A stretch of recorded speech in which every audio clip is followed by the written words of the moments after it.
Global leadership. Do you have the right mindset to thrive in cross-cultural settings? We'll help you right here on the Leadership Voice.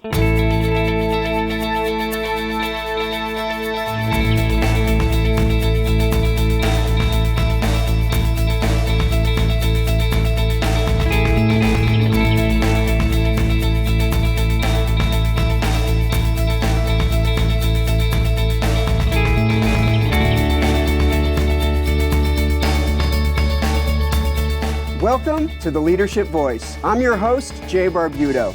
This show features insights and advice around everything related to leadership and leadership development. Today's show is all about leadership in global settings. So we have two executives joining us today, each of whom have thrived in global environments. The Leadership Voice welcomes Richard Ramsey, Vice President from Walt Disney International, and Beth Wheat, Vice President of Global Projects from Experian Services. We also have with us Professor Jay Barbuto with today's leadership lesson.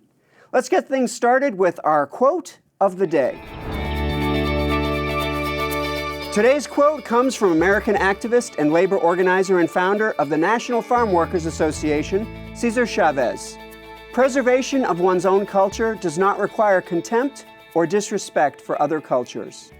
Our first guest today on the Leadership Voice is Mr. Richard Ramsey, who is currently Vice President of Human Resources at Walt Disney International. A 37-year Disney veteran, currently is responsible for leading a global futures team engaged in strategic foresight work across 45 countries, as well as innovation and collaboration initiatives. He first joined the company within the operations division at Disneyland and has since contributed to the success of the business operation through a variety of human resources positions within the parks and resorts, feature animation, studio distribution, and international businesses.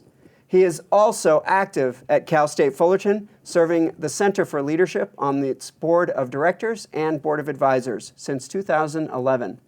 It is with great pleasure that we at the Leadership Voice welcome a great leader and a wonderful person, Mr. Richard Ramsey. Thanks, Jay. It's great to be here. Richard, it's so good to have you here on the Leadership Voice. In the very earliest discussions about the Leadership Voice, back in the very beginning, our viewers don't know this, but you and I were having conversations about this television show before we ever actually started. And one of the topics we said we wanted to do was something on global leadership. And so it's really great to have you on this show because even then we knew we wanted you to represent this theme when that time came. So welcome. Thanks, Jay. It's great to be here. Richard, let's jump right in. Sure. So please tell us about your career trajectory and especially how your role at Disney evolved to global types of roles. Sure. Well, as you noted in the introduction, I've had the good fortune of working my entire adult life at Disney. Amazing. I started as an undergraduate selling merchandise on Main Street at Disneyland, and now I'm working internationally with Disney in the division that manages our businesses outside of the U.S. But I've had a lot of experiences in human resources, some of which have taken me abroad. My first international experience was helping to open up Disneyland Paris. 25 years ago, we just celebrated the anniversary last year. When it opened, it wasn't called Disneyland Paris, right? Right, it was called Euro Disney. Good fun fact, Jay. Yes, it's a fun fact. And so you opened Euro Disney. Yes. And that means you had to staff it. Yes. How many people? I think we hired about 14,000 people in 14 weeks while I was there, literally from all across Europe.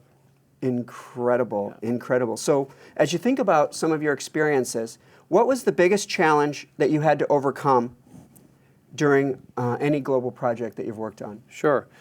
My first truly full-time international experience was as the head of human resources for Disney in Latin America. And I got started on a project shortly after that, building a strategic foresight skill set across our organization. So over the last 4 years, we've trained about 500 people in this new strategy process. We've built 12 futures teams around the world. And I think the big challenge there, I would say, were three things: geography, culture, and resources. geography, because we've got people across 12 different countries, or actually more than that, probably about 20 different countries doing this work. So trying to communicate with them, get them all moving in the same direction is often challenging because of time zones and travel. The other thing is culture. It's so important when you're starting a project to establish trust. That's hard to do over the telephone, so I normally make a practice of going into the markets when I'm starting up a project to get to know the people that I'm working with. Mm-hmm. And then finally, resources. This is a challenge that many companies have. The people who are doing this new skill that we're teaching them also have other responsibilities, so trying to manage responsibilities and deadlines across all of these teams has proved challenging, but we've been able to do it. So it sounds like you've really had to change or really focus whenever you're going into global settings and essentially have the right mindset for global projects. Have you always had the right mindset for global projects, or is this something that you've developed over time? Well, I think some things I've come into this role with, or the roles that I've had, and then others I've learned while I've been working. I took cross-cultural communication and cross-cultural anthropology courses when I was an undergraduate, which taught me to carefully consider the context and the dynamics of the people that you're working with, and not assume that everybody thinks the same way you do. And that's been immensely helpful. I've also studied foreign languages. When I was in Argentina, I learned Spanish so that I could communicate better with my team. And I've always tried to learn something about the country that I'm working in, so that I can understand and appreciate not only their culture, but their history, their art, so they can get a sense that I'm interested in them and their country and their cultures as much as I'm interested in the project. Oh, that's terrific. So what did you need to learn most in order to thrive in global settings? I think be prepared to unlearn some things. Mm-hmm. I think when you work for a large U.S.-based company, it's easy to assume that you can lift products and services or programs and just export them as is into another market. Sometimes that works, but frequently it doesn't. So stopping first and kind of unlearning what you think you know, and have the patience to understand the differences in the markets that you're operating in, and then adjust accordingly.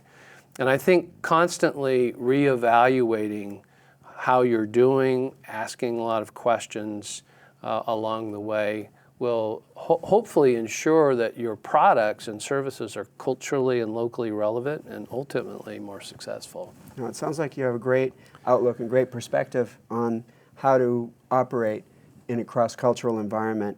So a lot of people might undertake a global project moving forward. The world is becoming more and more global. So what advice would you give somebody that might be taking on a global project for the first time? I think be patient.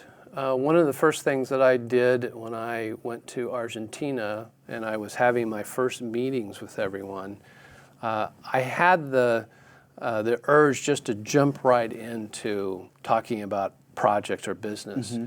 But I took the time to get to know them personally. And I found that I was able to establish trust more quickly that way. And in the long run, although I didn't get to my project conversations as quickly as I would here in the US, ultimately I think I was more successful because I took the time to do it a different way. So I think being patient, understanding that people work differently, and paying attention to that. Oftentimes when I've been on calls with some of our teams outside of the US and I've asked a question for feedback, because there's a large group, people don't speak up. So I've had to have individual calls and meetings with those people at a later time to really uncover how they were truly feeling and thinking about things. But if you operate just like you do here in the US, you might miss those things and I think be less effective.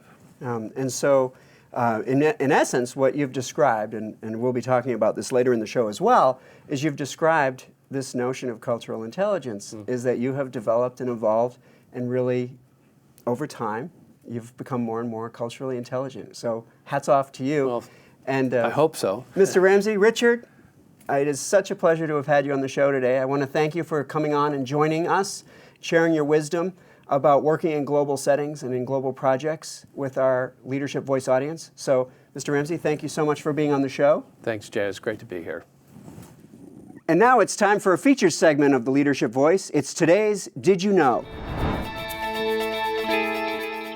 Ethnocentrism is a belief that one's own culture is the best in every way.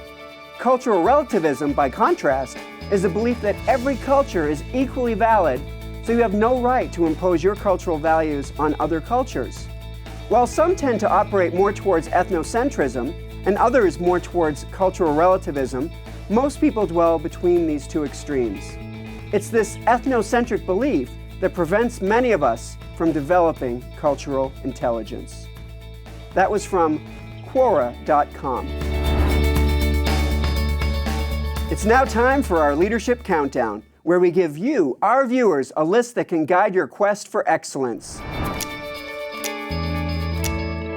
Today, the Leadership Voice brings you the top 10 most diverse cities in the world, as reported by top10s.com. Let's begin with number 10, Brussels, Belgium. Number 9 is Montreal, Canada. The number 8 most diverse city in the world is Sydney, Australia. At number 7, we find Chicago, Illinois.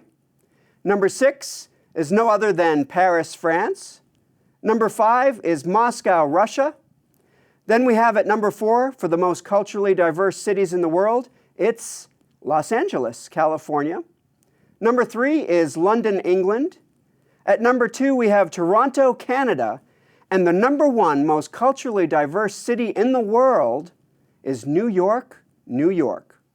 And that, viewers, has been your Leadership Countdown, as we have explored the 10 most culturally diverse cities in the world.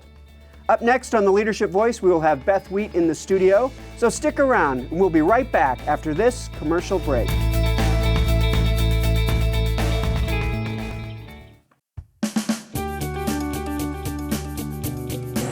Well, we found here at Honda Center and the Anaheim Ducks that the Center for Leadership brings expertise in doing research, in doing training.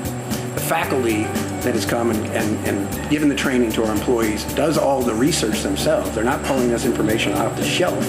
They're out there researching themselves, talking from firsthand experience, and it brings such a level of competency that we, again, don't find from other trainers that are on the market.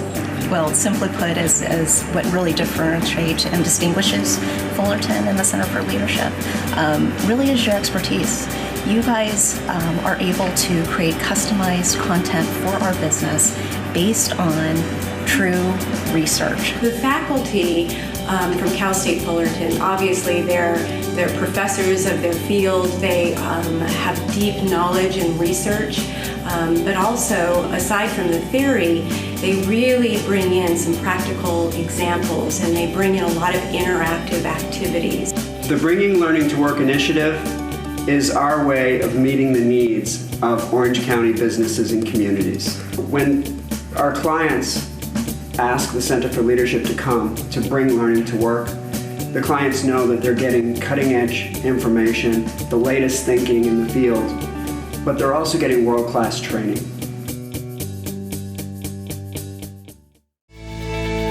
Welcome back to the Leadership Voice.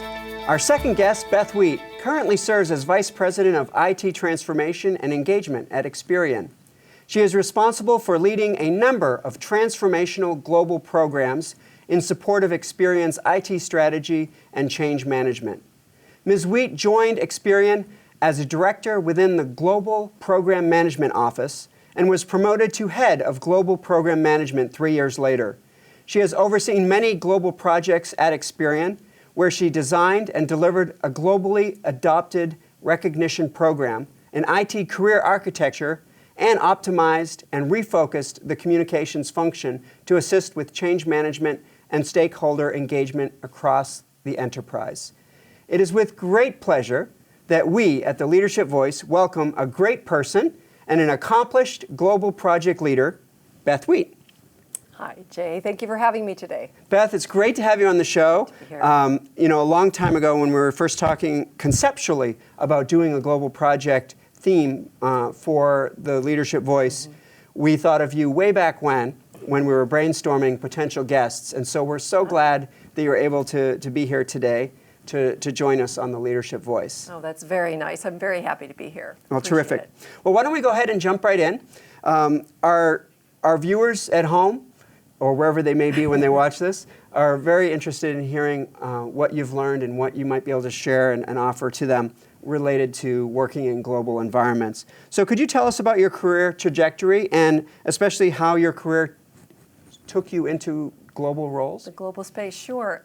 Honestly, I was thinking about that question, and I really think it was inevitable. So I've spent most of my professional career in the corporate space. I did have some detours into a nonprofit world and education, but in coming back to the corporate world after some time away, and with the prevalence of globalization, it's really, I think, would be very uncommon to work almost anywhere where you wouldn't have at least some exposure or some opportunity to work in a global capacity. And I'm excited about that. I love it. It's one of the things that attracted me to Experian. And I also think it's a really important way that we're helping to evolve the world. Commerce and trade has, throughout history, brought people together and helped us see our commonalities. I think globalization has that same potential, and I hope people will be very happy to be a part of it. The world is increasingly a smaller place, and there's really no turning back from that. So let's do it right. No, that's true. That's really true. So tell us about some of the global projects that you've worked on at Experian. Sure. When I joined 6 years or so ago, I was brought in to work on a cultural program to embed the voice of the customer in a business that was global.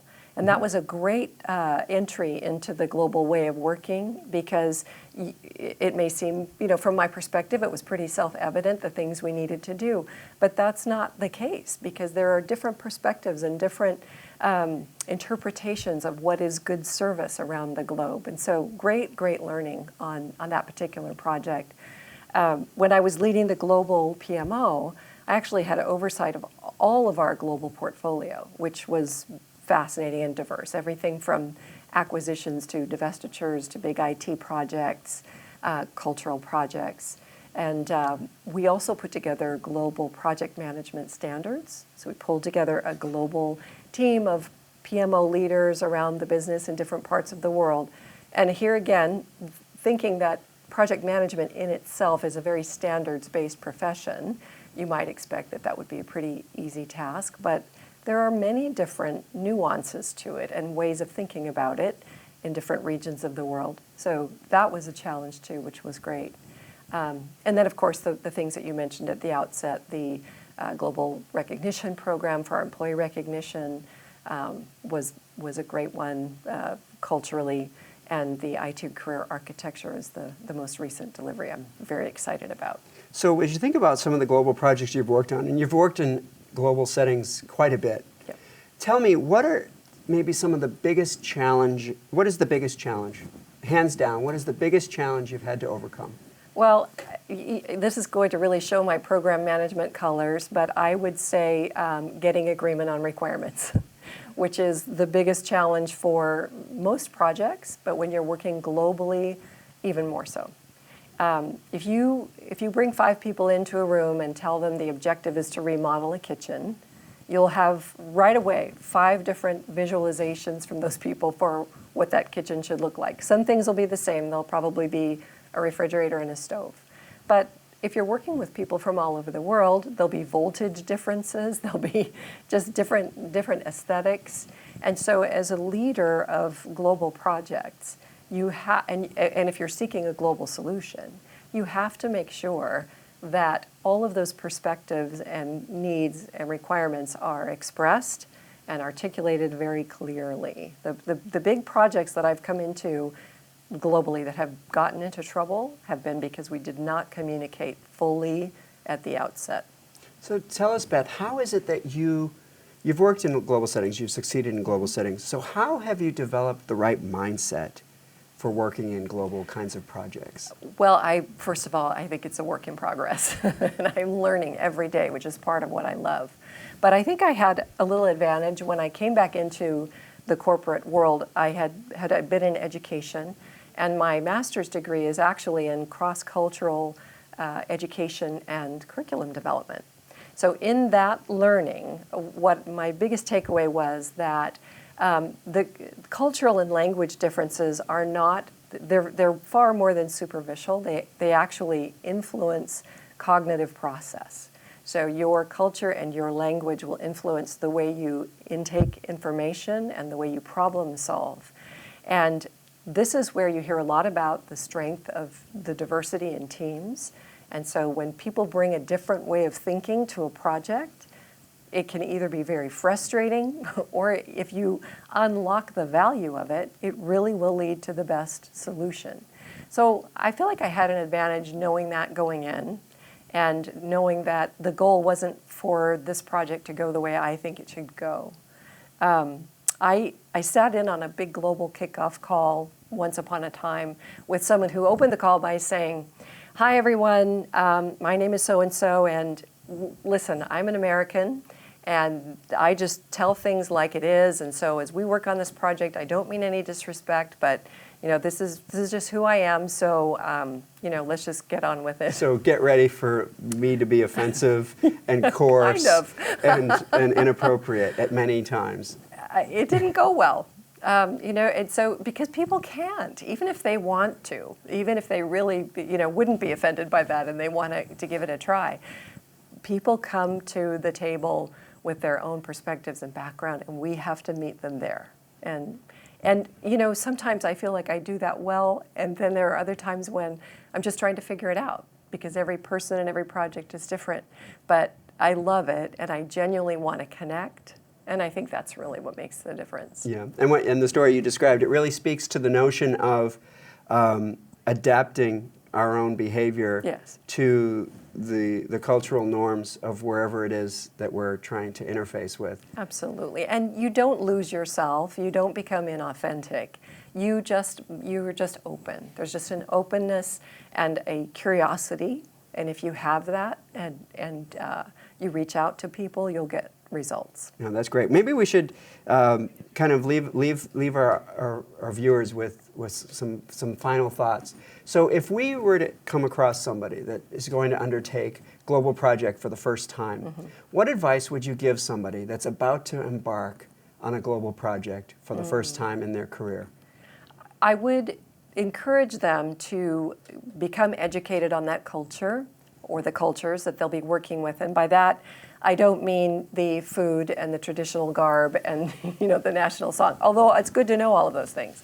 But there are some great tools available. Experian uses Cultural Navigator, which is a web-based tool. I'm sure there are many great ones out there, but it allows you to learn about some of the things that I was mentioning, the cognitive process differences, some of the social differences that you should be aware of, just to manage your own expectations, so that if you get on a call and someone is 10 minutes late, you're not offended. Depending on their cultural background, that might not be rude. That might actually be exceedingly punctual. So you have to be sure that you're aware of those things.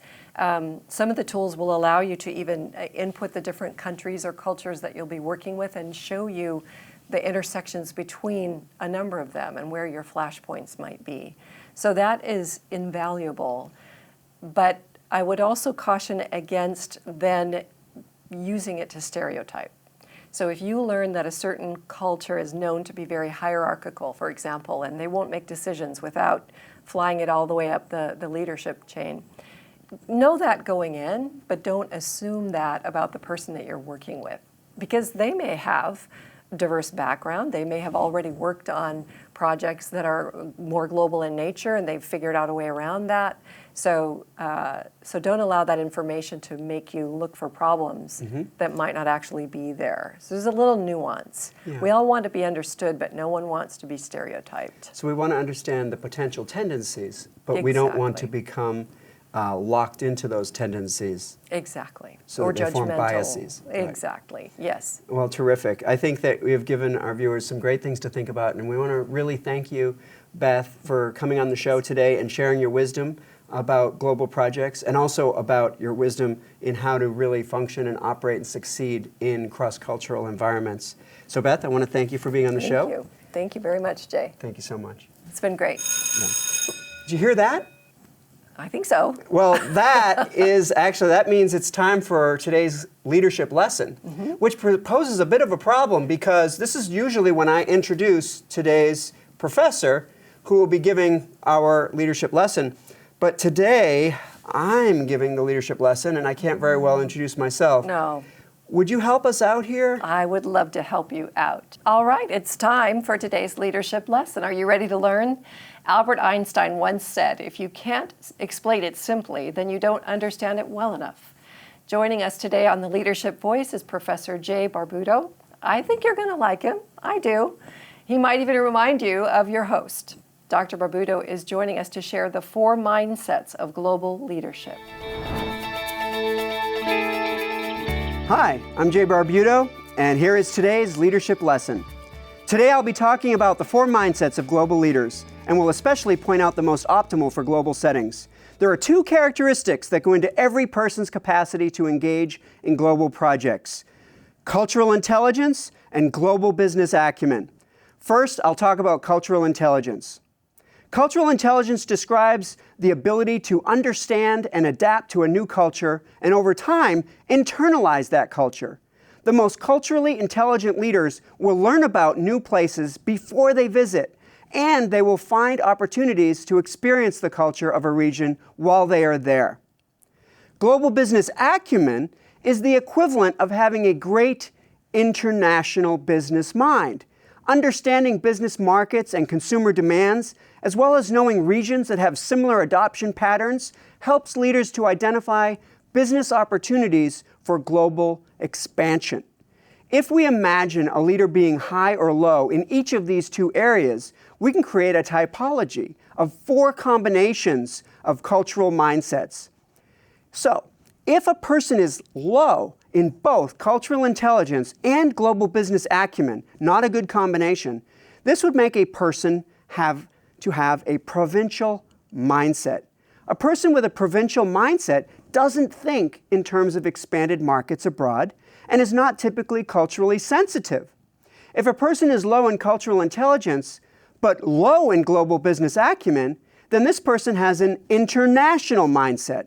Now, an international mindset, a person with an international mindset will actively seek and find global expansion opportunities, but they may struggle with the cultural nuances required to implement that expansion.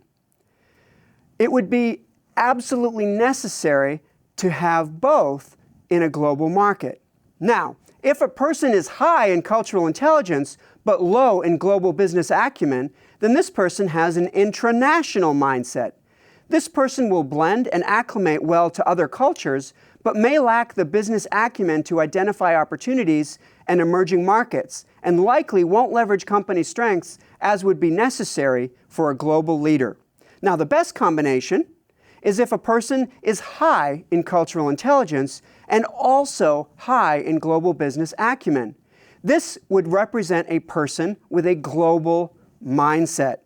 A person with a global mindset has both the strong business acumen to recognize opportunities for expansion and scaling, combined with the cultural competence needed for cross-cultural implementation.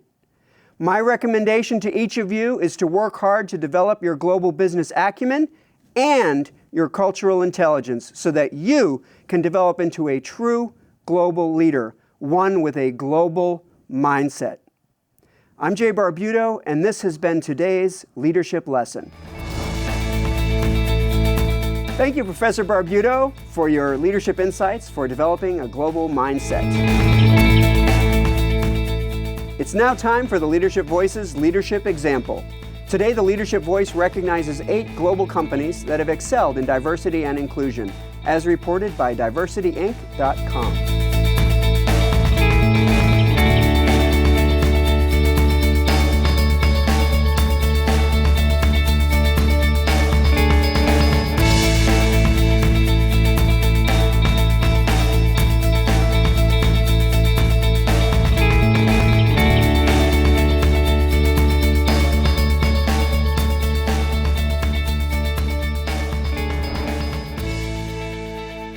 It's now time for the Leadership Voices Q&A. Do you need some leadership advice? Well, you've come to the right place. Every show we take questions from you, our viewers, and answer them right here on the show. Today we have 3 great questions, so let's get to our Q&A. Our first question comes to us from Anna from Corona, California. She asks, what is the first step towards developing cultural intelligence? This is a good question because every developmental journey has its beginning, and developing cultural intelligence requires us to eliminate ethnocentric tendencies. Ethnocentrism is the belief that our own culture and background is the very best in the world, that nothing compares to what we grew up with and to which we are accustomed.